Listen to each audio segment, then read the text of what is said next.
Guatemala, the Supreme Electoral Court has halted the process to certify and validate the results of the general elections of June 25th.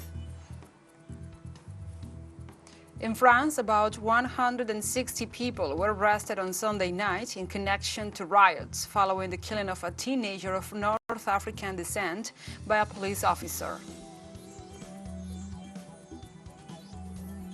And also 9 Palestinians have been killed in a large-scale Israeli military operation in the Jenin refugee camp in the northern occupied West Bank.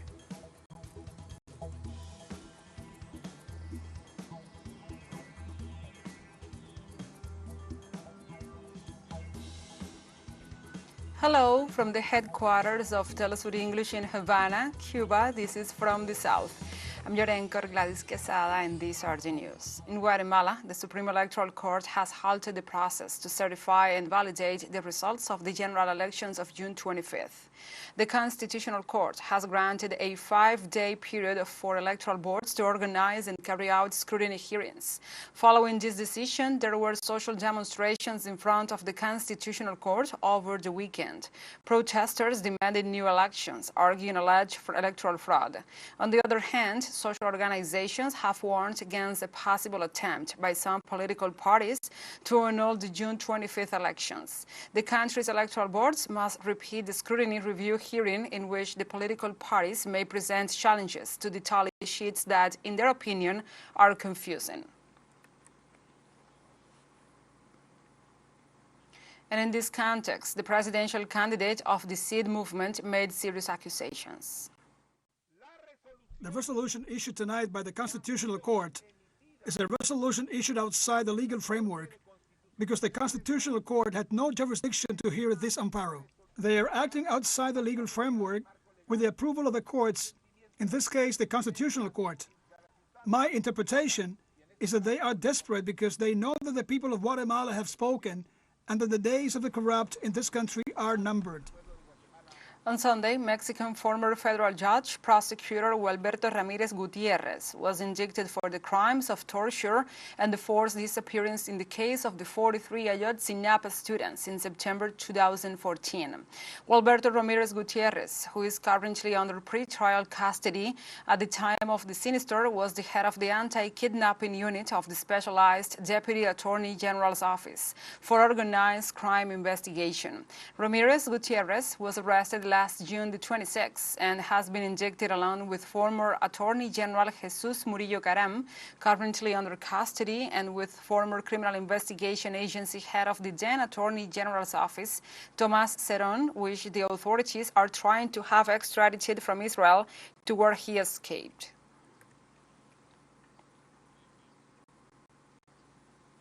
The foreign ministers of the Mercosur countries began a session of deliberations on Monday in the run-up to the bloc's 6th monthly summit, to be held on Tuesday in the Argentine city of Puerto Iguazú.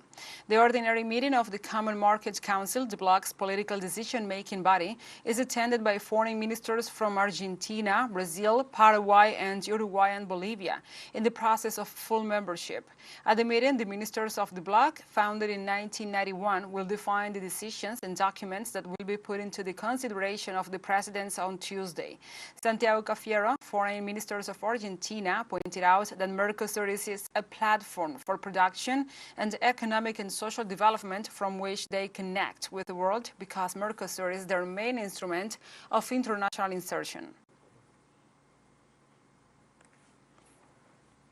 In Argentina, the coalition Juntos por el Cambio, which translates as Together for Change, won the elections in the province of San Juan, in which 68% of the electoral roll voted. Marcelo Orrego was elected as the new governor, winning with more than 50% of the votes. After the results were known, Orrego affirmed that he will work on the problems of the citizens and that he will create programs to protect families. He also said that during his administration, San Juan will be the engine of Argentina's recovery.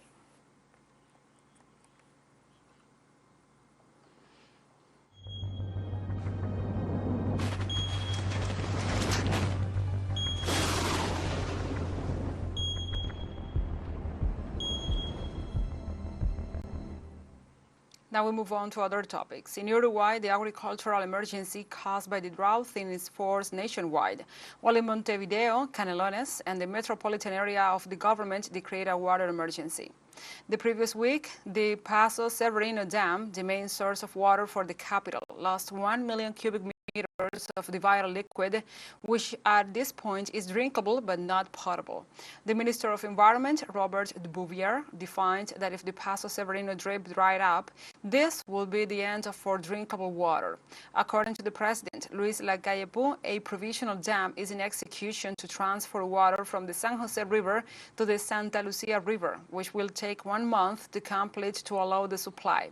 On the other hand, meteorologists debate on whether the rain will arrive by September and others by the end of November and beginning of December. Also on Sunday, a tornado that struck near the town in the Canadian province of Alberta wrecked homes and killed the livestock, but caused no serious injuries, according to local authorities. Environment and Climate Change Canada issued a warning on Saturday for a tornado near Didsbury, a town located about 233 kilometers south of Edmonton, Alberta. The tornado's width was 1 to 2 kilometers. Police said numerous homes were damaged by Corporal Gina Slaney said there were no known injuries. The tornado warning was later ended. Dean Allen, deputy mayor of Carstairs, located about 13 kilometers south of Didsbury, said the twister passed between the two communities, damaging 12 homes. And the Chinese government said on Monday that heavy flooding has displaced thousands of people and damaged infrastructure across the nation. According to the damage reported in Jiangxi province, authorities said it was the worst flooding in 50 years, with extreme damage to roads and homes. In the meantime, the Jiangxi Emergency Management Office reported on Sunday more than 10,000 people were rushed to safety due to flooding in central Hunan province and confirmed that about 70 houses collapsed.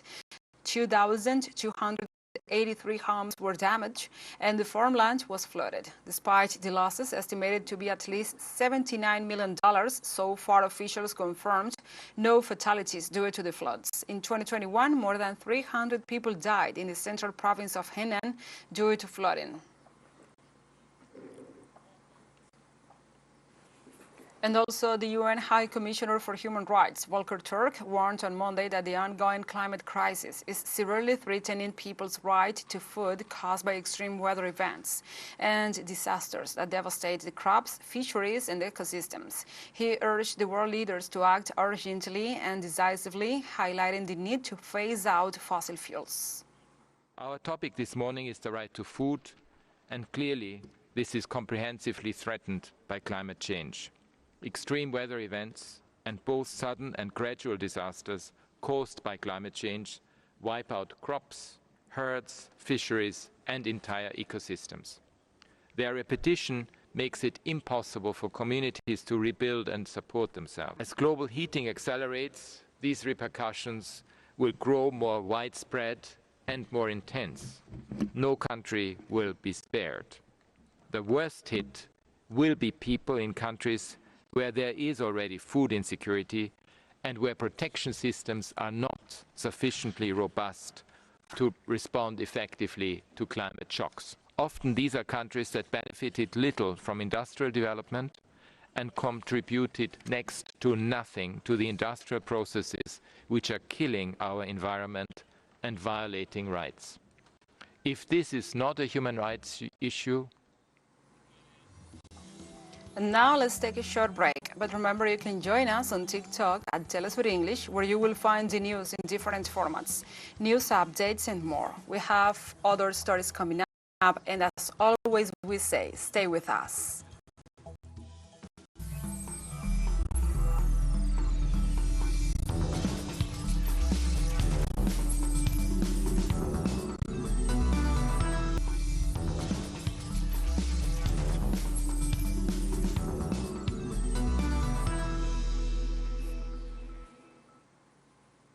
Welcome back to From the South.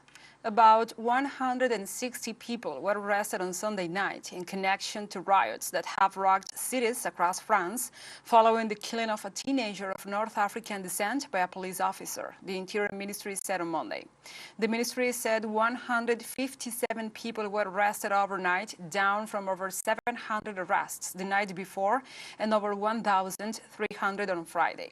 The Minister of the Interior, Gerald Darmanin, also reported the death of a firefighter working to extinguish a blaze in the parking lot in the city of St. Denis, resulting from the riot actions. The death of Nahel, a 17-year-old with Algerian and Moroccan parents, has stoked long-standing complaints of discrimination, police violence, and systemic racism among the law enforcement. Since he was shot on Tuesday, rioters have torched cars, looted stores, and targeted town halls and other properties with flashpoints in cities including Paris, Strasbourg in the east, and Marseille and Nice in the south. Recent riots in France are the worst crisis President Emmanuel Macron has faced since the yellow vest protests over the fuel prices gripped much of the country late 2018. In mid-April, Macron had pledged that in 100 days he would be bringing reconciliation and unity to a divided country after rolling strikes and sometimes violent protests over his push reform to raise the retirement age. On Monday, the French president, who had to postpone a state visit to Germany and leave the EU summit early to deal with the present crisis, met with the parliament leaders and more than 220 mayors of towns and cities that have been affected by the latest riots. Despite the social anger expressed in the streets, the government is insisting on framing the events as criminal acts perpetrated by youngsters instead of a social revolt. The United States and the United Kingdom had the lowest trust scores among the G7 countries, according to a new survey by Gallup, the Washington-based research and advisory firm. The Gallup study noted that when asked whether they had confidence in each country, only 31% said they had confidence in the U.S., while 33% said they had confidence in the United Kingdom. Germany and Canada topped the list with the highest percentages of those who said they had confidence in their country, at 61%. They follow the U.S. and the United Kingdom to the lowest levels of trust among the G7 countries contrasts sharply with the first time Gallup began measuring the trust levels 2 decades ago. In 2002, the U.S. and the U.K. had the highest levels of trust, at 56% and 49% respectively. Gallup also said that the downward trend in trust is in line with recent years' political inconsistencies in both nations.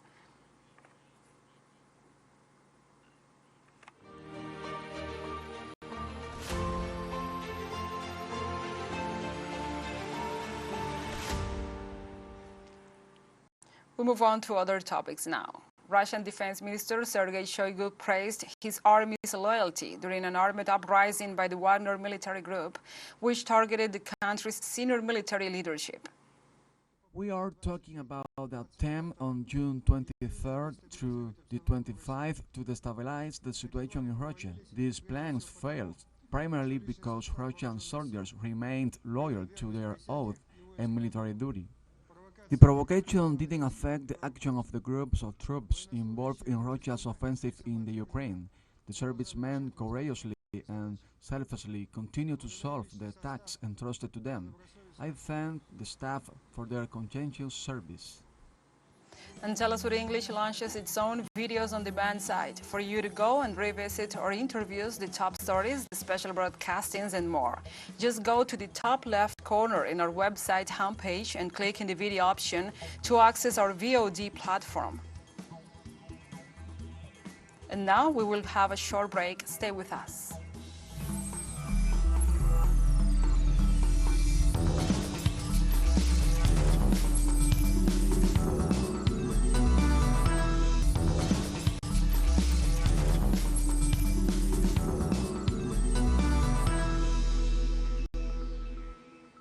Welcome back. 9 Palestinians have been killed in large-scale Israeli military operation that continued on Monday in the Jenin refugee camp in the northern occupied West Bank. The Israeli army launched air and ground attacks on the town since early morning, making it the largest operation by the occupation regime since the Second Intifada. According to the Palestinian Health Ministry, 9 people have already been killed, while over 50 have been wounded, several of them seriously. Images of a large contingent of ground forces entering the city of Jenin from several directions were broadcast in local media. According to Israeli authorities, the attacks were directed against a joint operations center, which allegedly served as a command center for Palestinian militia operatives called the Jenin Brigade.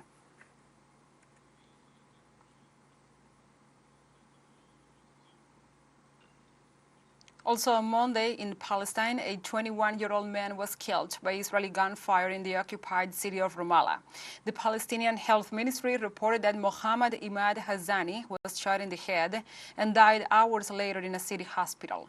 The young man was taking part in a protest against an Israeli raid in the city of Jenin. A total of 185 Palestinians have been killed by Israeli troops in the occupied Palestinian territories since the start of the year. On Monday, the Palestinian Prime Minister Mohammed Stayek spoke at a ministerial meeting in Ramallah following an Israeli incursion in the West Bank that killed 9 people. This morning, Israel has committed a new crime in the Jenin camp. 5 martyrs in the camp and another one in Ramallah, and dozens of people wounded, along with the destruction of infrastructure and people's property. With this aggression, Israel is supporting the attacks perpetrated by settlers. We call on the world to immediately stop the aggression against our people in Jenin and to counter the actions of the settlers. We demand the imposition of all possible sanctions against Israel, the aggressor which sponsors terrorism and settles terrorism.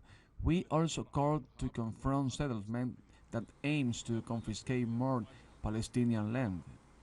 On Monday, Palestinian demonstrators gathered in the Square of the Unknown Soldier in Gaza City in solidarity with the Palestinians in Jenin following a deadly Israeli incursion in the West Bank.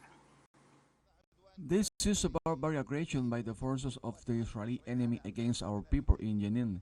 The Zionist enemy is trying to transfer its internal crisis against Netanyahu to the streets of the West Bank.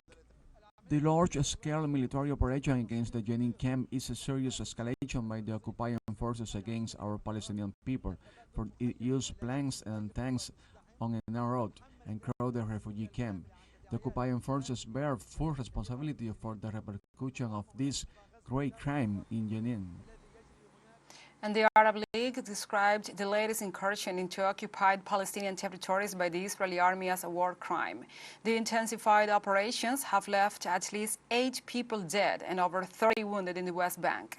According to the Organization of the Arab States, this type of war crime violates international law and undermines any effort to resume Israeli-Palestinian negotiations. Meanwhile, the leadership of the Arab bloc called on the world, and especially to the United Nations, to get involved in this conflict to counter the Israeli aggression against the Palestinian people. On Monday's early morning, Israeli security forces launched its largest military operation in the West Bank in years, focusing on the city of Jenin and its neighboring refugee camp, although it threatened to extend it to the entire territory if necessary. Jordanian Foreign Minister Ayman al-Safadi began on Monday an official visit to Syria, during which he will hold talks with the highest authorities. According to media reports, al-Safadi will address during his meetings several issues related to the situation in Syria, in particular the solution to the crisis facing the country since 2011.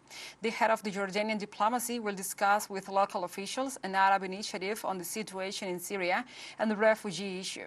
Al-Safadi had announced that his country intends to launch an initiative aimed at launching a political process led by Arab countries and aimed at resolving the Syrian conflict in accordance with the UN Security Council resolutions 2254 and 2642.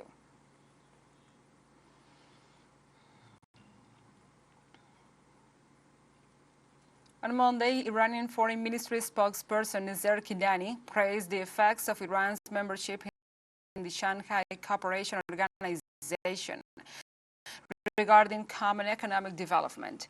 Kinani offered these remarks at a press conference in Tehran ahead of the Shanghai Cooperation Organization to be held in India, with Iran expected to join the Asian grouping and Russian President Vladimir Putin addressing his first summit since a short-lived mutiny.